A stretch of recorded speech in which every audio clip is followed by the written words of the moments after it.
Let us start our first chapter, which is physical world. देखिए physical word जो chapter है वो competition में उतना महत्वपूर्ण नहीं है। ये सिर्फ आपको साइंस की नॉलेज बताएगा और फिजिक्स क्यों पढ़नी चाहिए वो बताएगा, फिजिक्स कैसे पढ़नी चाहिए। इससे पिछली जो मीटिंग होगी उसमें कुछ स्टार्टिंग किया था, आज फिर से रिपीट कर दे रहे हैं वो सारी चीजें। आप लोग 10th में पढ़ के आ रहे हैं साइंस। साइंस में तीनों आप लोग फिजिक्स, केमिस्ट्री, मैथ पढ़ते थे। सॉरी, फिजिक्स, केमिस्ट्री, बायो पढ़ते थे, मैथ तो अलग है। तो साइंस है क्या? साइंस जो वर्ड आया है वो हमारे संस्कृत भाषा के शब्द शास्त्र से आया है। दुनिया की सबसे प्राचीनतम भाषा है संस्कृत, उससे शास्त्र आया है। शास्त्र का मतलब होता है सिस्टेमेटिक एंड ऑर्गेनाइज्ड नॉलेज। दो वर्ड बोल रहा हूँ, systematic and organised knowledge. Systematic का मतलब ये होता है बच्चों कि किसी नियम को पालन करता हुआ, और ऑर्गेनाइज का मतलब हुआ है कि नियम के अंतर्गत चलने वाली व्यवस्था। तो ऐसा जो भी नॉलेज है वो साइंस कहलाता है। अब इस साइंस को दो हिस्सों में बांटा जाता है। पहला है बायोलॉजिकल साइंस और दूसरा है फिजिकल साइंस। अब फिजिकल साइंस में दो हिस्से हो जाते हैं, फिजिक्स और केमिस्ट्री। बायोलॉजिकल साइंस में दो हिस्से होते हैं, जूलॉजी और बॉटनी। तो बायोलॉजिकल साइंस में हम सिर्फ उन्हीं चीजों के बारे में पढ़ते हैं जिनमें जीवन है। The activities of the life और life related activities are studied here. Physics में और केमिस्ट्री में फिजिकल साइंस है, the study of the world. अब फिजिक्स अलग से क्यों बनाया गया है कि जो इस वर्ल्ड में आपको फिनोमिना है, जो फिनोमिना मतलब होता है घटनाएं, जो घटनाएं आपको दिखाई पड़ रही हैं। जैसे आपको क्या, आप साइकिल चला के स्कूल आते हैं, पैदल चलती हैं आप लोग, इस समय घर में बैठे होंगे तो मोबाइल से क्लास ले रही हैं। ये सब फिनोमिना है। बारिश हुई है सुबह, नेटवर्क गड़बड़ हो गया, किसी ने कहा होगा। ये सारी चीजें ये फिनोमिना है। अब इनके पीछे अगर आपको क्यों पूछा जाए, क्यों, कैसे, अगर ये वर्ड आप जानना चाहें तब वो साइंस हो जाएगा। क्यों, कैसे, कब, ये सारी चीजें साइंस में पढ़ी जाती हैं, फिजिक्स में खासकर। और केमिस्ट्री जो है वो मैटर से रिलेटेड साइंस है, मॉलिक्यूल की प्रॉपर्टीज से है। मॉलिक्यूल की प्रॉपर्टी किस पर डिपेंड करती है, मॉलिक्यूल चेंज होने से हमारा क्या हो जाता है, कैसे कैसे, ये सब चीजें। तो ये है फिजिक्स। फिजिक्स से ये बताया गया, physics is the study of nature. ये ग्रीक भाषा, लैटिन जो लैंग्वेज है हमारी, लैटिन लैंग्वेज के वर्ड फ्यूजिस। देखिए बैक कैमरे से मैं दिखा रहा हूं आप लोगों को। ये वर्ड जो है F U S I S, fuses. और फ्यूजिस का मतलब होता है नेचर। अब इस नेचर में नेचुरल फिनोमिना भी है और आर्टिफिशियल फिनोमिना भी है। तो हमें दोनों की स्टडी करनी है। ये नेचुरल फिनोमिना मतलब जो हमारी ऑप्टिक्स है, ऑप्टिक्स मतलब जो लाइट आपने पढ़ा है, लेंसेस पढ़े हैं, मिरर्स पढ़े हैं, ये सारी चीजें हमारी नेचुरल फिनोमिना में आ जाती हैं। आर्टिफिशियल मतलब इस मोबाइल के बारे में स्टडी करना हो या इलेक्ट्रिसिटी के किसी अप्लायंस के बारे में स्टडी करना हो तो वो आर्टिफिशियल फिनोमिना। तो कुल मिला जुला के ये कहा गया है कि ये जो है फिजिक्स लैटिन के वर्ड फ्यूजिस से बना है, और फ्यूजिस को इंग्लिश में कहते हैं nature. So physics is the study of natural phenomena and artificial phenomena. Physics में हम लोग यही सब पढ़ते हैं। अब अगला जो वर्ड आता है वो है, जो पिछले बार भी हमने डिस्कस किया था पढ़ाते समय, उसे बोला था साइंटिफिक अप्रोच। साइंटिफिक अप्रोच मतलब ये था कि जैसे कोई फिनोमिना है, उसको ऑब्जर्व करने का हमारा तरीका, उसको ऑब्जर्व करने का जो हमारा तरीका है, वही हमारा कहलाएगा साइंटिफिक अप्रोच। अब साइंटिफिक अप्रोच में दो दो हिस्से होते हैं, मैंने नोट्स भेजा है, scientific attitude and scientific method. Scientific approach क्या होती है? किसी भी फिनोमिना के लिए फ्लेक्सिबल और ओपन माइंडेड अप्रोच है, जिससे वो फिनोमिना या वो प्रॉब्लम आपकी सॉल्व हो जाए। जैसे इस समय कोविड पेंडेमिक चल रहा है, तो अप्रोच क्या होना चाहिए इस समय लोगों का अप्रोच होना चाहिए कि मास्क का इस्तेमाल करें, हैंड वॉश करें, सैनिटाइजेशन का यूज करें। तो ये साइंटिफिक अप्रोच है, क्योंकि ऐसा माना जाता है कि आदमी के हाथों पर ये जो कोविड का वायरस है, ये अगर इसे आपने अच्छी तरह से साबुन से धुल लिया तो ये विदिन 20 सेकेंड ये मर जाएगा। या सैनिटाइज कर लिया, हर जगह पानी साबुन नहीं उपलब्ध हो पाता, तो आप सैनिटाइज कर लीजिए, ये आपको 10-20 सेकंड में खत्म हो जाता है। तो ये ओपन माइंडेड अप्रोच है। अब साइंटिफिक अप्रोच जो नहीं होती एटीट्यूड, जैसे अब इसी को कोई अंधविश्वास में कोई से देवी मान ले, कोई देवता मान ले, कोई भूत प्रेत मान ले और उसका कोई इलाज करे, तो वो साइंटिफिक अप्रोच नहीं। अगली जो नोट्स में हेडिंग है वो है साइंटिफिक मेथड। साइंटिफिक मेथड क्या है? साइंटिफिक मेथड जो है, जो भी आपको पता है ना, ऑर्गेनाइज्ड स्टडी होता है। ये जो ऑर्गेनाइज्ड स्टडी है, इसी के जो स्टेप्स हैं वही साइंटिफिक मेथड है। सबसे पहला है कि ऑब्जर्वेशन। ऑब्जर्वेशन का मतलब ये है कि कोई भी फेनोमेना हो रहा है तो उसको ऑब्जर्व बहुत अच्छे तरीके से उसको वॉच कीजिए। स्टार्ट कैसे हो रहा है, खत्म कैसे हो रहा है, उसके जब जितनी देर वो फिनोमेना हुआ उस दौरान क्या क्या चेंजेस हुए, और फिर इस बिहेवियर को उसको ऑब्जर्व करते हुए थ्योरी दीजिए। तो उसको कहते हैं क्वालिटेटिव रीजनिंग। और इस क्वालिटेटिव रीजनिंग को मैथमेटिक्स से प्रूव करिए, तो ये हो जाएगा मैथमेटिकल मॉडलिंग। अब आपने 3 स्टेप कर लिए, ऑब्जर्वेशन कर लिया, दूसरा स्टेप क्वालिटेटिव रीजनिंग कर ली, तीसरा स्टेप को मैथमेटिकल मॉडलिंग कर लिया। चौथा है, अगर आपके मैथमेटिकल मॉडलिंग और क्वालिटेटिव रीजनिंग के बेस पर अगर कोई और इवेंट या फिनोमिना एक्सप्लेन हो रहा हो तो वो बताइए। और सबसे लास्ट में जो आता है वो करेक्शन आता है। करेक्शन मतलब होता है कि कहीं अगर आपका थ्योरी या मॉडल में कोई एरर है तो उस एरर को दूर कर दीजिए, वो आपका कहलाएगा करेक्शन। जैसे आपने एटम पढ़ा होगा, तो जब थॉमसन ने बताया तो थॉमसन ने कहा कि एटम के भी पार्ट होते हैं। वो थॉमसन ने प्रोटॉन और इलेक्ट्रॉन बता दिए। थॉमसन मॉडल को दूर किया रदरफोर्ड मॉडल ने। रदरफोर्ड मॉडल की जो कमियां थी वो दूर किया बोरबरी मॉडल ने।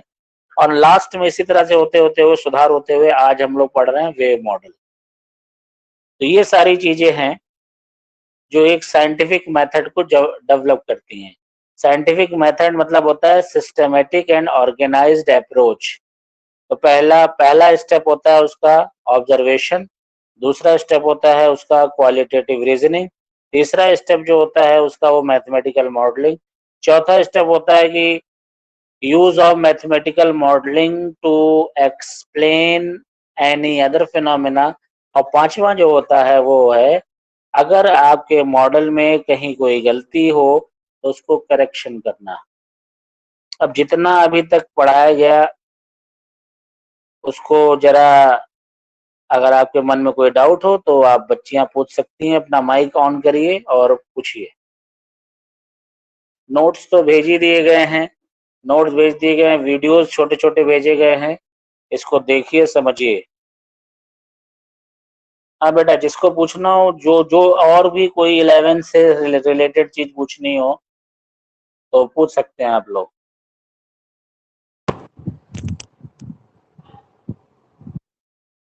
हाँ बिल्कुल, माइक ऑन करिए और बिल्कुल पूछिए बिना किसी झिझक के। जब तक आप पूछेंगे नहीं तब तक आप कुछ सीखेंगे नहीं। सर अपना जो नाम बता नोट्स दीजिए। भेजे, श्रेया सिंह। हाँ, नोट श्रेया सिंह 10th जो ए में थी कि 10th नोट्स, बी में? न्यू स्टूडेंट है सर इस साल। अच्छा, नया एडमिशन हुआ है। अच्छा चलिए, हाँ, कहाँ 10th पढ़ा आपने? वो बेसिल। बेसिल से इधर आई हैं? ऐसा हाँ, क्यों, बोर्ड चेंज करने की क्या जरूरत पड़ेगी? सीबीएसई बोर्ड में एनसीईआरटी फॉलो होता है ना, इसलिए। हाँ हाँ, और ये सीबीएसई बोर्ड घर में। के और आपके यहाँ क्या बगल में है कोर्स तो स्कूल। है? नहीं, आपके यहाँ तो 11th में वो चलते हैं ना, नूतन फिजिक्स। कोर्स तो नहीं, सारा अब वही है चेंज हो लगभग। गया। इस नहीं, समय क्या चला रहे हैं पब्लिकेशन आप? चेंज हो गई। नगीन अब पब्लिकेशन जीआरबी चल चला रही है रहे हैं? वहां पे। हाँ तो नहीं, आप पूछें, आपका आपका क्या समस्या है, पूछिए। वो जो व्हाट्सएप पे नोट्स बोले। आए हैं, तो वो हम्म। सारे नोट्स लिखने हैं पूरे। हाँ, वो पूरा चैप्टर है आपका। जो आपका पहला चैप्टर फिजिकल वर्ल्ड है वो ही पूरा लिखना है। अभी तो आपके पास समय है, लिखिए। खाली क्लास है, दिन भर खाली है, तीन ही घंटे तो क्लास चल रहा है। उसको पूरा लिखिए, नोट्स कंप्लीट करते रहिए। फिर धीरे धीरे धीरे जब धीरे क्लास चलेगा तो जब फिर क्लास बताएंगे। चलेगा तो फिर बताएंगे। ठीक ठीक। एक साथ दो एक लोग साथ अपने दो माइक ना लोग ओपन अपने करें, माइक ना ओपन ठीक है? करें। और किसी को कोई प्रॉब्लम? और कोई बच्ची श्रेया सिंह आपका को हो श्रेया गया, सिंह और आपका कुछ हो गया पूछना चाह रहे और हैं? कुछ पूछना चाह रहे हैं?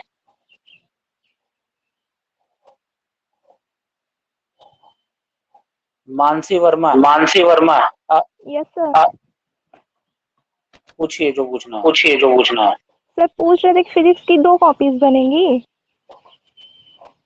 हाँ, एक थ्योरी की, एक हाँ, एक न्यूमेरिकल थ्योरी की। की, एक न्यूमेरिकल की। यस। और कोई दिक्कत? और किसी को? जो हमारे कॉलेज की पुरानी बच्चियां हैं वो बताएं। अब क्या नाम लिखा हुआ है ये? आद्रिका पटेल, सौम्या मिश्रा, रेनू सिंह, सगुन। हाँ, आप लोग बताए बेटा, कुछ दिक्कत हो तो। No sir. अच्छा, किताब है कि नहीं आप लोगों के पास, एनसीईआरटी? सर है।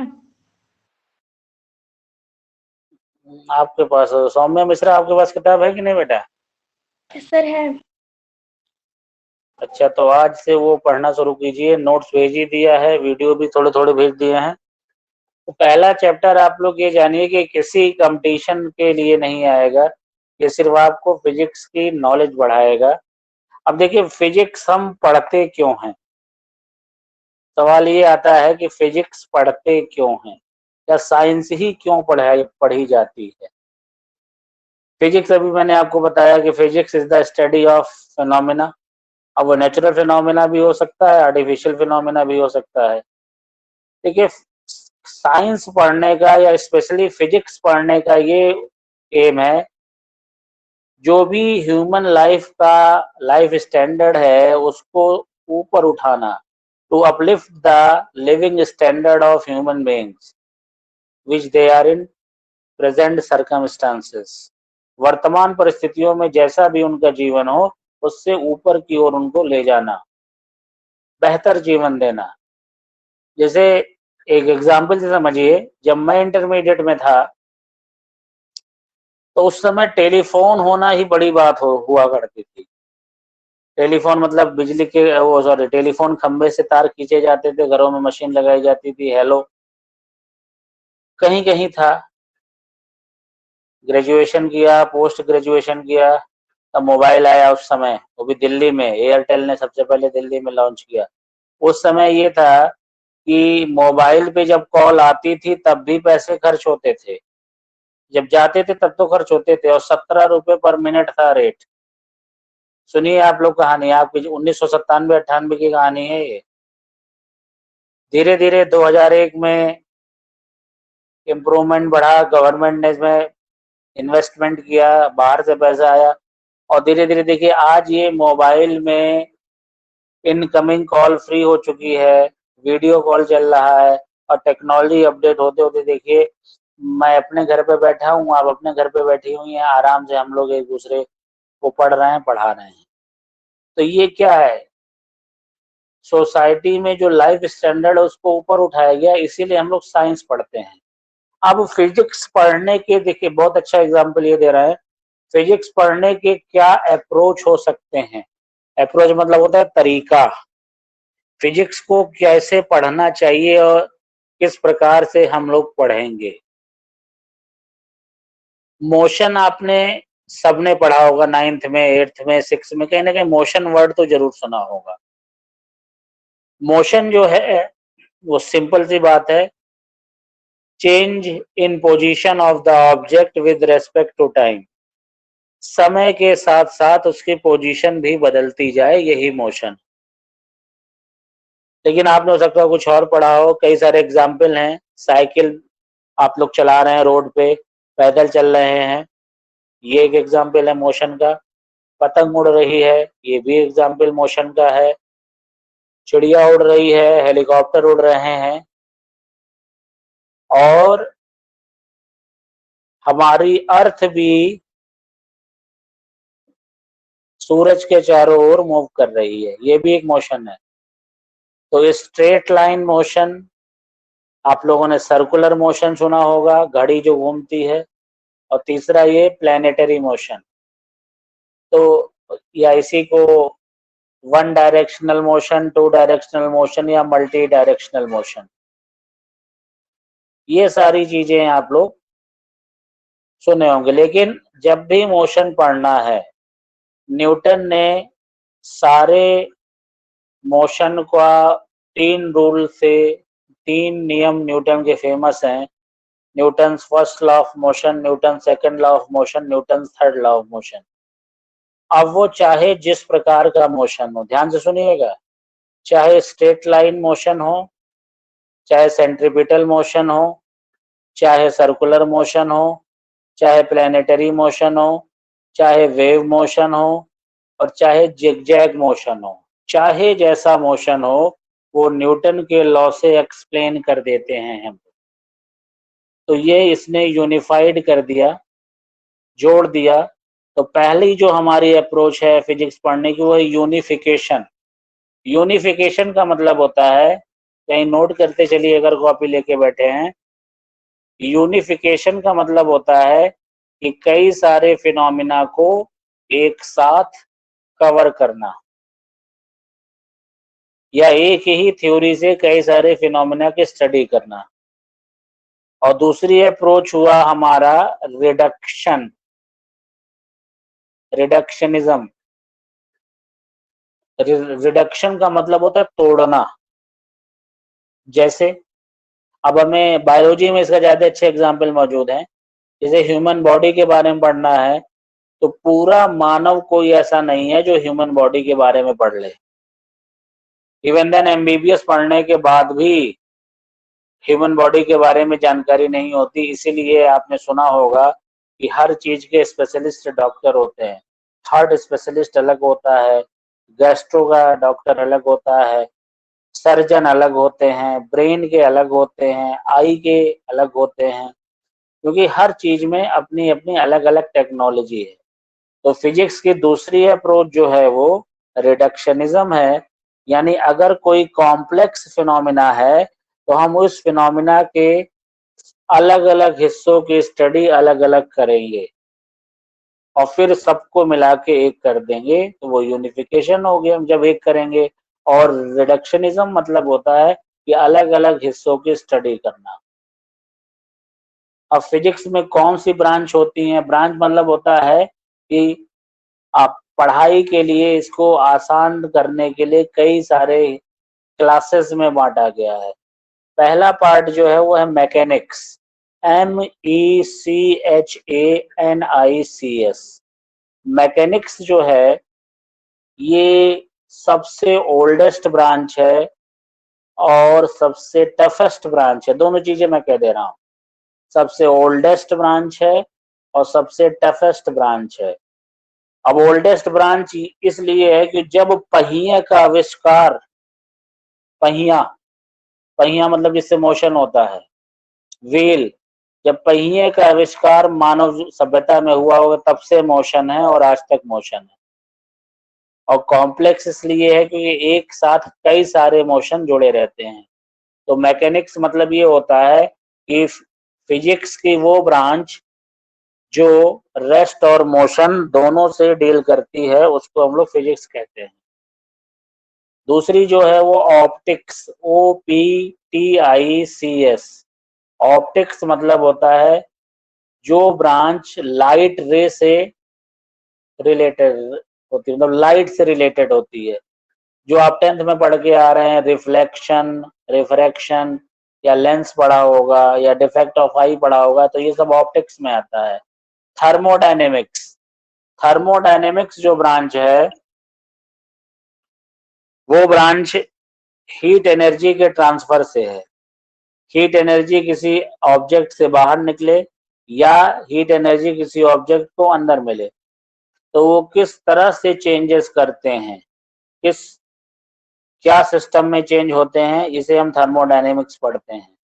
चौथी जो ब्रांच है इलेक्ट्रोडायनेमिक्स, इलेक्ट्रोडायनेमिक्स जो है वो इलेक्ट्रिक चार्जेस से रिलेटेड ब्रांच है। इलेक्ट्रिक चार्जेस अगर रेस्ट स्टेट में है तो क्या है, मोशन में है तो उनका इफेक्ट क्या होगा, मैग्नेटिज्म कैसे बनेगा, मैग्नेटिज्म ऑब्जेक्ट के अंदर कितना होता है, मैग्नेटिज्म ऑब्जेक्ट के बाहर कितना होता है।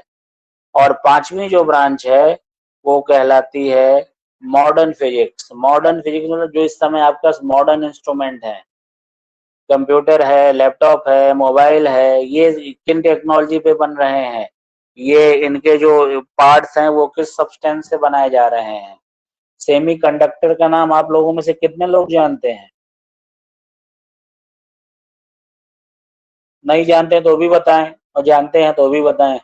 यहाँ देखिए पढ़ाई में हम लोग किसी, आप लोग ये मत समझिए कि सर हमसे पूछ रहे हैं, ये हमारी आपकी आपस की बात हो रही है, एक दूसरे के साथ पढ़ना है।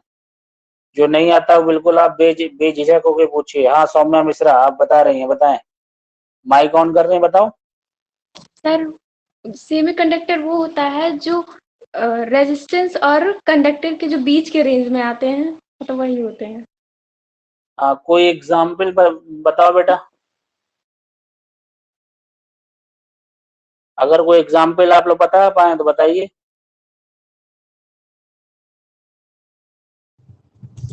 सिलिकॉन, जर्मेनियम, ये सब। Silicon, germanium. अच्छा ये बताइए, सिलिकॉन जर्मेनियम है और कार्बन नहीं है?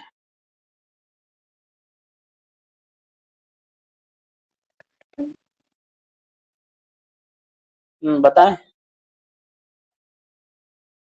चलिए कोई बात नहीं, अभी आपने बहुत अच्छा एग्जाम्पल दिया, सिलिकॉन जर्मेनियम। मैं आपको समझाऊंगा। सेमीकंडक्टर का मतलब ये होता है, यानी कि ऐसे सब्सटेंस जिनमें नॉर्मल कंडीशन में करंट का फ्लो ना हो। नॉर्मल कंडीशन को फिजिक्स में रूम टेम्परेचर बोला जाता है, और जब नॉर्मल कंडीशन हटा दी जाए यानी टेम्परेचर को बढ़ा देते हैं हम लोग, और जब टेम्परेचर को बढ़ा देंगे हम लोग तो उसमें करंट फ्लो हो जाएगी, तो उसे कहते हैं, ऐसे सब्सटेंस को कहते हैं सेमीकंडक्टर। सेमी का मतलब होता है आधा, अगर दो वर्ड अलग अलग करोगे, सेमी मतलब आधा और कंडक्टर मतलब आप लोग जानते हैं जिनमें करंट का फ्लो हो। तो यानी इसका बिहेवियर जो है वो आधा कंडक्टर की तरह होता है और आधा इंसुलेटर की तरह होता है। तो इंसुलेटर की तरह कब होता है? रूम टेम्परेचर पे, यानी कोई भी करंट नहीं फ्लो होती। और कंडक्टर की तरह कब होता है? जब रूम टेम्परेचर से हम लोग बढ़ा देते हैं। तो सिलिकॉन और जर्मेनियम है, आगे इसको डिस्कस करेंगे। ये मॉडर्न फिजिक्स में आता है। मॉडर्न मतलब जो इस समय हम लोग इंस्ट्रूमेंट यूज कर रहे हैं उनकी पूरी थ्योरी हमें समझनी है। हाँ तो अभी तक जो बातचीत हुई उसमें से अगर कुछ चीज समझना है तो बताइए, बिल्कुल आराम से बात करिए, इसमें ये कोई नहीं है कि नहीं समझ में आया 10 बार पूछिए।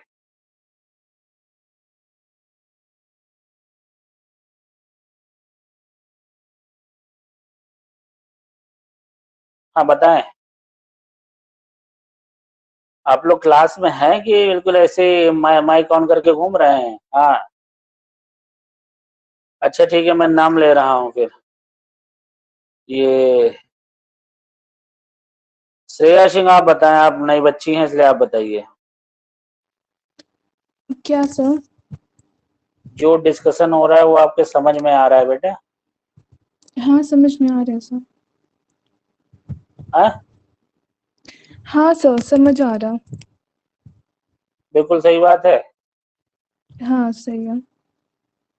चलिए वेरी गुड, अच्छी बात है। आराधना यादव, आप बताएं, आपको समझ में आ रहा है?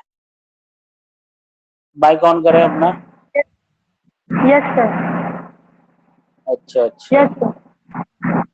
चलिए ठीक है।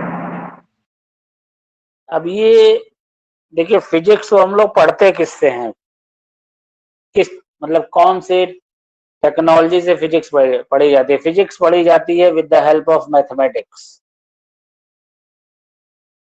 यानी ध्यान से बातें सुन लीजिए। कुछ लोगों के मन में 10th पास होने के बाद ये डर होता है कि अगर मैथ अच्छा नहीं तो चलो बायो ले लें। ऐसी बात नहीं है। फिजिक्स जो है वो हम मैथमेटिक्स की सहायता से पढ़ते हैं। बिना मैथमेटिक्स के आप फिजिक्स को नहीं पढ़ सकते, क्योंकि इसमें फिजिक्स में हर जगह डेरिवेशन है, हर जगह न्यूमेरिकल है, कैलकुलेशन आपको करना ही है। और उतनी ही मैथमेटिक्स आनी चाहिए जितने 11th के बच्चे को जो मैथ लेता है उसे आनी चाहिए। इसलिए आपने देखा होगा कि फिजिक्स के जितने भी टीचर होते हैं सब मैथमेटिक्स पढ़ा लेते हैं, लेकिन मैथमेटिक्स से टीचर फिजिक्स नहीं पढ़ा पाते। ये आप धीरे धीरे अनुभव करेंगे कि मैथमेटिक्स के टीचर तो फिजिक्स नहीं पढ़ाते, लेकिन फिजिक्स के टीचर सब मैथ पढ़ा लेते हैं, क्योंकि बिना मैथ पढ़े या पढ़ाए फिजिक्स को नहीं पढ़ा जा सकता। तो हमें मैथ का पढ़ना है। मैथमेटिक्स में एक ब्रांच होती है कैलकुलस। अभी मैं आपको बता दूं, जितने आप लोगों में बच्चे हैं पूरे 10th में, वो मैथ ले रहे हों वो भी नहीं जानते कैलकुलस को, और जो बायो ले रहे हैं वो भी नहीं जानते कैलकुलस को। क्योंकि अभी आप लोगों ने 10th तक सिर्फ अलजेब्रा, कोऑर्डिनेट, ज्योमेट्री और ट्रिग्नोमेट्री यही सब पढ़ा हुआ है। ये कैलकुलस की ब्रांच बिल्कुल नई है, और शायद फिजिक्स में आप लोग पहले सीखेंगे और मैथमेटिक्स में वो बाद में आएगा। इसमें से जो मैथ के बच्चे हैं इसलिए वो फिजिक्स की क्लास को बहुत इंपॉर्टेंट से लें, बायो वाले तो हमेशा फिजिक्स अच्छे तरीके से पढ़ते हैं। तो हम लोग फिजिक्स को पढ़ते हैं मैथ में, और मैं दो फिनोमिना ले रहा हूँ मैथ के। एक हम लोग डेरिवेटिव इस्तेमाल करेंगे फिनोमिना, और दूसरा इस्तेमाल करेंगे इंटीग्रेशन। डिफरेंशिएशन को ही डेरिवेटिव कहते हैं। डिफरेंशिएशन एंड इंटीग्रेशन, ये दो फार्मूले या दो फिनोमिना है हमारे पास, जिसको हम फिजिक्स पढ़ते हुए यूज करेंगे 11th में भी और 12th में भी। देखिए, फिजिक्स ऐसा सब्जेक्ट है जो बायो से भी जुड़ा हुआ है, जो केमिस्ट्री से भी जुड़ा हुआ है। कोई भी आपके बड़े भाई बहन होंगे जो पूछेगा कि एटम के जो कंपोजिशन होता है, प्रोटॉन, न्यूट्रॉन, इलेक्ट्रॉन, तो प्रोटॉन, न्यूट्रॉन, इलेक्ट्रॉन के बारे में फिजिक्स में ही ज्यादा अच्छा पढ़ाया जाता है, केमिस्ट्री में बहुत कम पढ़ाया जाता है या पढ़ाया ही नहीं जाता है। बायो में आप देखेंगे मेडिकल लाइन में जितनी भी पैथोलॉजी होती है, पैथोलॉजी मतलब क्या होता है? जो उनकी रिपोर्ट्स बनती हैं, चाहे कोई ब्लड रिपोर्ट करना हो या शुगर की रिपोर्ट करनी हो, या उनके जो इंस्ट्रूमेंट होते हैं, स्टेथोस्कोप होता है या थर्मामीटर होता है, ये सारी चीजें फिजिकल फिनोमेना पे बनाई गई हैं। इसलिए फिजिक्स बायो से भी जुड़ा हुआ है, फिजिक्स केमिस्ट्री से भी जुड़ा हुआ है, फिजिक्स मैथ से भी जुड़ा हुआ है, क्योंकि मैथ और फिजिक्स आपस में एक दूसरे से इंटर रिलेटेड हैं। बिना मैथमेटिक्स के फिजिक्स का कोई फार्मूला नहीं है। अब आप एनसीईआरटी बुक है आप लोगों के पास? एनसीईआरटी बुक कितने लोगों के पास है? Yes sir. है तो चलिए ठीक है, अच्छी बात है। एनसीईआरटी बुक में जब आप पहला चैप्टर खोलेंगे तो उसमें 2 टेबल बनी हुई हैं, अभी लेके बैठे हैं आप लोग? कोई आप में से बैठा है Yes, sir. लेके?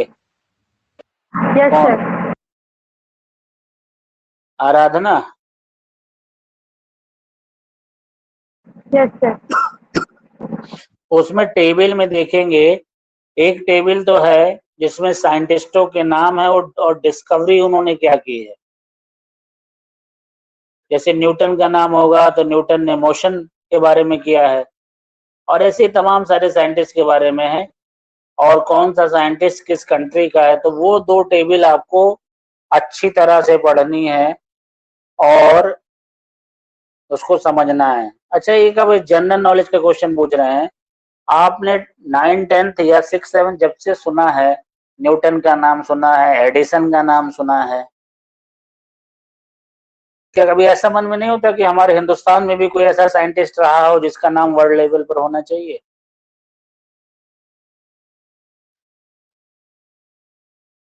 क्या हिंदुस्तान में साइंटिस्ट नहीं रहे? अभी से 200 250 साल पुराना हिंदुस्तान का इतिहास रहा है। जल्दी बताएं, जल्दी। बिल्कुल ओपन चैट है सबके लिए, बिल्कुल चैट करके आंसर दें या माइक ऑन करके आंसर दें।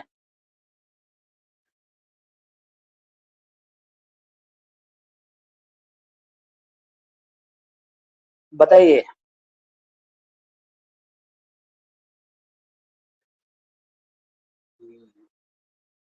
रेणु सिंह आप बताइए, माइक ऑन कीजिए, बताइए किसी इंडियन साइंटिस्ट का नाम जानते हैं?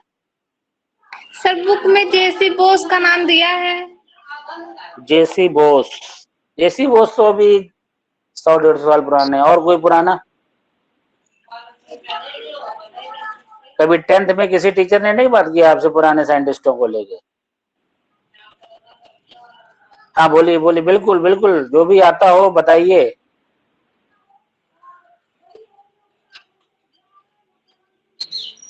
अच्छा चलिए, अच्छी बात है, नहीं मालूम है, हम बताएंगे। ये श्रेया पाल, आप बताइए। अच्छा, आर्यभट्ट का नाम कितने लोगों ने सुना है? सर हम सर हम सुने। जितने लोग सुने सब एक बार बोल दें, हाँ सर हमने सुना है, बोलिए, मुझे पता चल जाएगा। Yes sir. Very good very good very good very. अब आर्यभट्ट ने क्या किया था, बताइए आप सगुन। सर तो उन्होंने जीरो का आविष्कार किया था। चलिए, ये तो मैथ में हो गया, और साइंस में क्या किया था?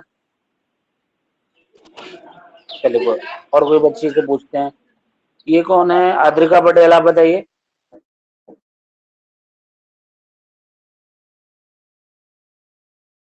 चलो अच्छा, कोई बात नहीं।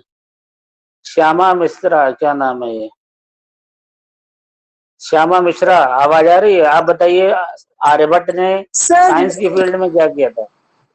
हाँ सर बोलिए, सुन रहे हैं। Geographical science. Sir geographical science. ये सर क्या? खगोल विज्ञान देखो, जो सर। सुनो सुनो सुनो सुनो सुनो सुनो सुनो, सब लोग मेरी बातें सुनो ध्यान। ऐसा है ना, जब भी आंसर दो, क्लास में भी, ऑनलाइन क्लास में भी, किसी भी सब्जेक्ट में, तो इस तरह से आंसर दो कि जैसे तुम अपने से छोटे भाइयों को समझा रही हो। कोई पंचम में पढ़ने वाला बच्चा हो, कोई षष्ठ में पढ़ने वाला बच्चा हो, उसको वो आपसे पढ़ाई ऐसी होनी चाहिए जो आप दूसरों को समझा सकें, आप आंसर ना दें। एस्ट्रोलॉजिकल साइंस बोलते हैं, और आप सुन लीजिए, सबसे पहले दुनिया में आर्यभट्ट ने ही सिद्ध किया था कि पृथ्वी सूर्य के चारों ओर घूमती है। हमारे इंडिया के 2 साइंटिस्ट बहुत फेमस रहे, आर्यभट्ट और भास्कराचार्य। ये दोनों जो हैं वो एस्ट्रोलॉजी से जुड़े हुए हैं। मैथमेटिशियन भी थे आर्यभट्ट, लेकिन एस्ट्रोलॉजी में भी इनका नाम है। प्लैनेट्स और प्लैनेटरी मोशन के बारे में बहुत कुछ किया था। एक छोटी सी बात मैं उदाहरण दे रहा हूं, जैसे सूर्य ग्रहण और चंद्र ग्रहण होते हैं, सुना है नाम आप लोगों ने? Yes sir.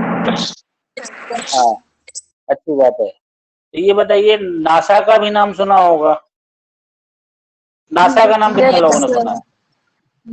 सौम्या मिश्रा, आप नासा की फुल फॉर्म बता सकती हैं? नासा की फुल फॉर्म कोई जानता है आप में से? हाँ, जो भी जानता हो बताए, what is the full form of NASA? National astronautical space association. नहीं, ये नहीं है। और दूसरा, north American space agency. America एक कॉन्टिनेंट भी है ना पूरा, इसलिए उसका नाम पड़ा है नॉर्थ अमेरिकन स्पेस एजेंसी। अब नासा के जो महंगे महंगे सैटेलाइट करोड़ों रुपए में आते हैं, वो बताते हैं चंद्र ग्रहण और सूर्य ग्रहण का टाइम। वो हमारे जो इंडिया में पंचांग आता है 15-20 रुपए का, वो भी वही टाइम बता देता है।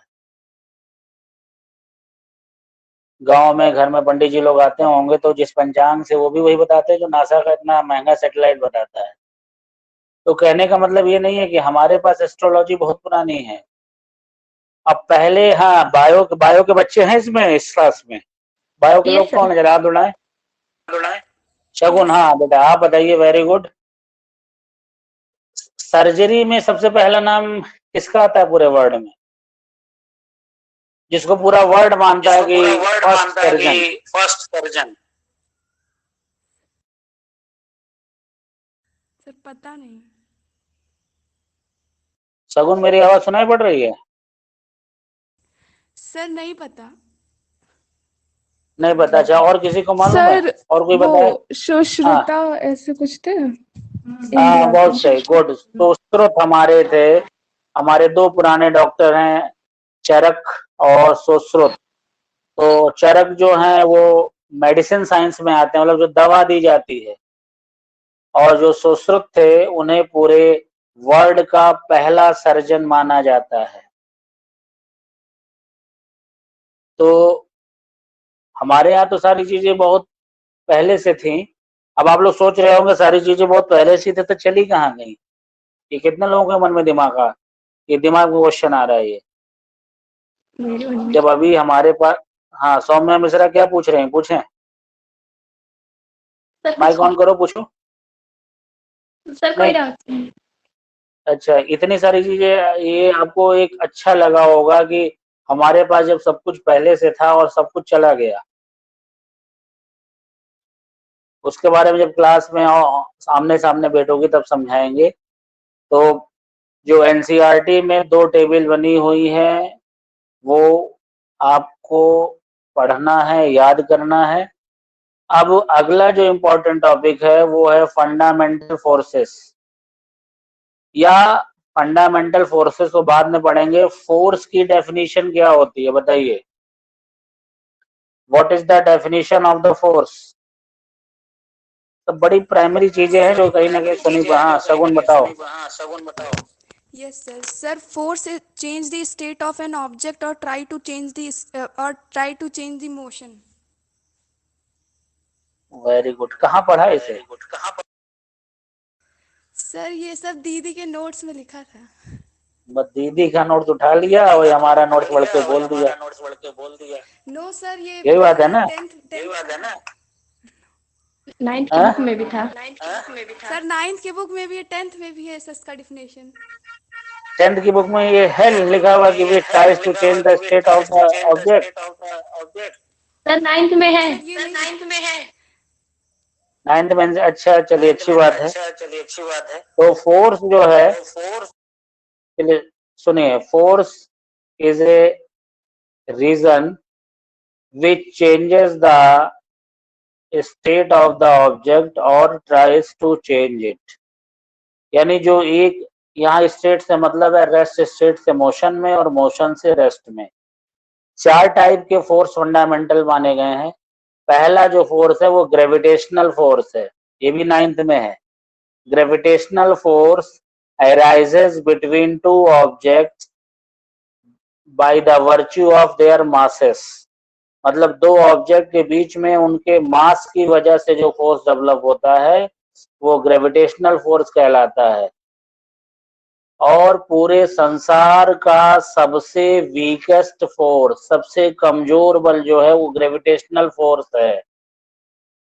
यानी आप जहां बैठे हैं, जिस टेबल पर जो पेन रखा हुआ है, वो स्कूल में रखे हुए टेबल पे पेन को अट्रैक्ट कर रहा होगा, लेकिन इतना कम इंटेंसिटी होती है कि पता ही नहीं चलता कि कोई फोर्स है।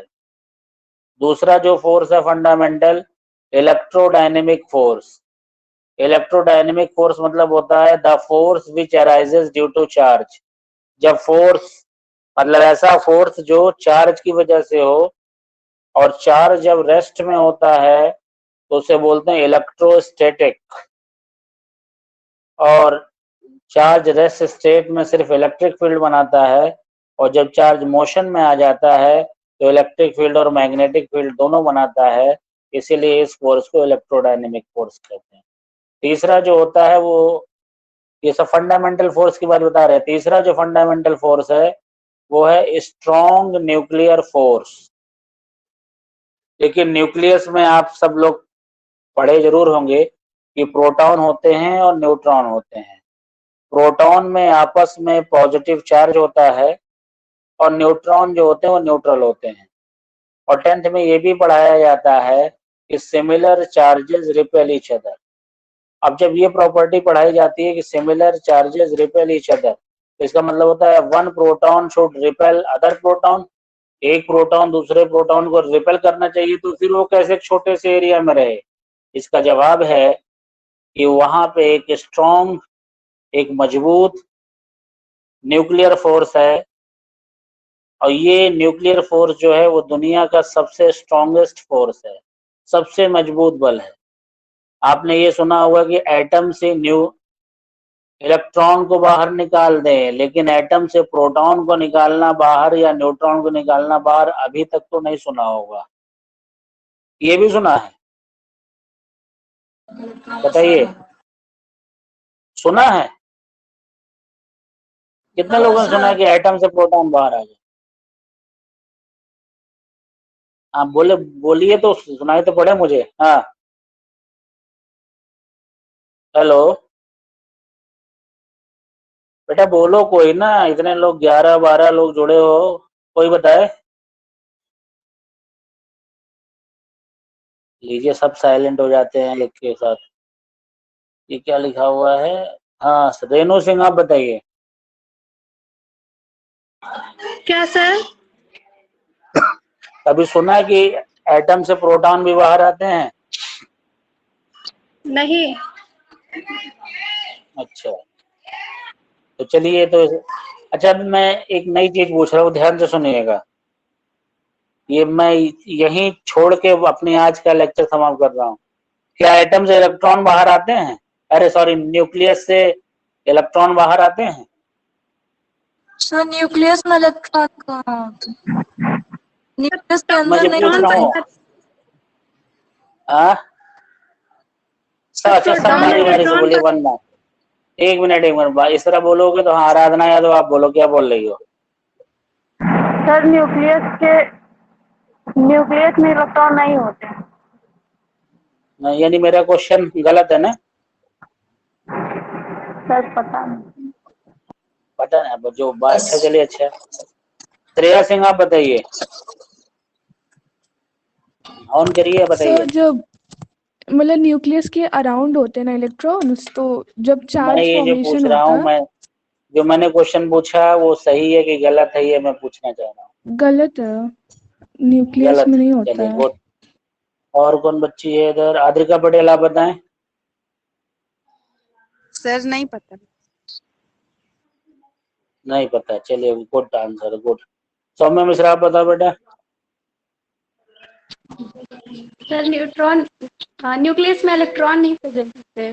क्वेश्चन तो आपका क्वेश्चन गलत है कि सही है? चलिए मैं बता रहा हूँ, सुनिए ध्यान से। जब अगली बार मिलेंगे, अगला क्लास कब है? टाइम टेबल मिला है ना आप लोगों को? क्यों? Yes sir. टाइम टेबल मिला है ना? अरे भाई कुछ यस हाँ ना सर। बोला करो ट्यूसडे तुम। ट्यूसडे ट्यूसडे को 10 बजे मिलेंगे, फिर आपसे बात करेंगे। और मैं यहीं पे बात छोड़ रहा हूँ कि ध्यान से सुनिएगा आप कि न्यूक्लियस से नेगेटिव रेडिएशन बाहर आउट होता है। नेगेटिव रेडिएशन तभी बाहर आउट होगा जब कभी इलेक्ट्रॉन होंगे, इलेक्ट्रॉन बाहर जाते होंगे। ये सवाल तो सही है। अब कैसे सही है ये मैं मंगलवार को बताऊंगा। तब तक आप लोग भी एनसीईआरटी पढ़िए, जो नोट्स भेजे गए उसको पढ़िए, ठीक है। और यही इलेक्ट्रॉनों का बाहर आना ही जिम्मेदार है चौथे फंडामेंटल फोर्स का, जो बोला जाता है वीक न्यूक्लियर फोर्स। तो 4 तरीके के फोर्स होते हैं। पहला ग्रेविटेशनल फोर्स, दूसरा इलेक्ट्रोडायनेमिक फोर्स, तीसरा स्ट्रॉन्ग न्यूक्लियर फोर्स और चौथा वीक न्यूक्लियर फोर्स। हाँ, अब आज जो कुछ भी चर्चा हुई है उसमें अगर कहीं भी कोई डाउट हो या नोट्स को लेके या कॉपी किताब को लेके, तो आप लोग पूछ सकते हैं।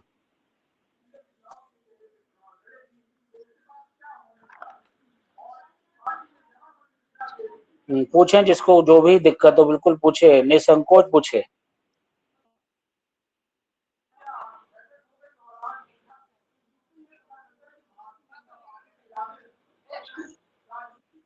पौने 4 बज गए, मैं देख रहा था ये टाइम। हाँ बट बताओ बेटा। सर आप बोल रहे हैं कि फिजिक्स में मतलब 2 कॉपी बनाई, एक थ्योरी की, एक न्यूमेरिकल। तो मान लीजिए जैसे पहला चैप्टर हम लोग लगाएंगे तो थ्योरी अलग कॉपी में, उसके न्यूमेरिकल्स दूसरे कॉपी में लिखेंगे। पहले चैप्टर में न्यूमेरिकल नहीं है बेटा, और दूसरा चैप्टर पहले चैप्टर की एक्सरसाइज नहीं करनी है। आप एनसीईआरटी में देखोगे तो उसमें लिखा होगा this is not for examination. देखिएगा अभी जस्ट क्लास खत्म होने के बाद, ये this is only for study purpose. वो पहले चैप्टर का कोई क्वेश्चन नहीं करना है। पहले चैप्टर में जो नोट्स भेज दिया गया है उसको ही लिखना है, और जो दोनों टेबल है उसमें से कुछ लिख लीजिएगा। कुछ मतलब सारा मत लिखिएगा, कुछ साइंटिस्ट जो हैं उनको लिख लीजिएगा। और न्यूमेरिकल जब शुरू होंगे तो और चैप्टर 3 से न्यूमेरिकल की कॉपी भी लिखना है। 2 पर भी उतना ज्यादा विशेष न्यूमेरिकल नहीं है, तो चैप्टर 1 और 2 के नोट्स लिखने हैं, चैप्टर 2 के जो न्यूमेरिकल बताए जाएंगे उसे ही लिखना है। क्लियर हो गया बेटा सबको? Yes sir. और किसी के पास कोई डाउट हो तो पूछ लो। और फिजिक्स में न्यूमेरिकल खूब होने हैं। हाँ, ये एसएच नाम से कौन बच्ची है? हाँ, Shyama Mishra. Yes sir, chapter 2 में जो आप न्यूमेरिकल बताएंगे वही करना है क्या? नहीं, हम जो नहीं बताएंगे, हम आपको बताएंगे कौन कौन से न्यूमेरिकल करने हैं। अभी पहले चैप्टर 1 सारा तो पढ़ो 3 दिन। अरे आज शनिवार है, रविवार है, सोमवार है, चैप्टर 1 पढ़ो। ट्यूसडे को भी चैप्टर 1 ही चलेगा। तो अभी ओके चैप्टर सर। 1 खत्म नहीं हुआ है। आप पढ़िए, बहुत सारी प्रॉब्लम आएंगी, कॉपी पे नोट करिए, पूछिए, डिस्कशन होगा बढ़िया। जब तक टीचरों से बात नहीं होती, बच्चों से, और हमारी बच्चों से बात नहीं होती, तो क्लास टीचिंग का कुछ ना आपको अच्छा लगेगा और ना टीचरों को अच्छा लगेगा। पूछिए, खूब पढ़िए, नोट्स बनाइए। हाँ भाई, पढ़ना तो पड़ेगा 11th में, 10th से थोड़ा ज्यादा। 10th में अगर 2 घंटे पढ़ते हो तो इसमें 3 घंटे पढ़ लीजिएगा। ठीक है, ओके। ठीक है बेटा, क्लास खत्म कर रहे हैं। ओके, गुड गुड इवनिंग बोलना चाहिए, क्या बोलना चाहिए? अर्चना जी क्या सिखाएंगे आप लोगों को, बताइए।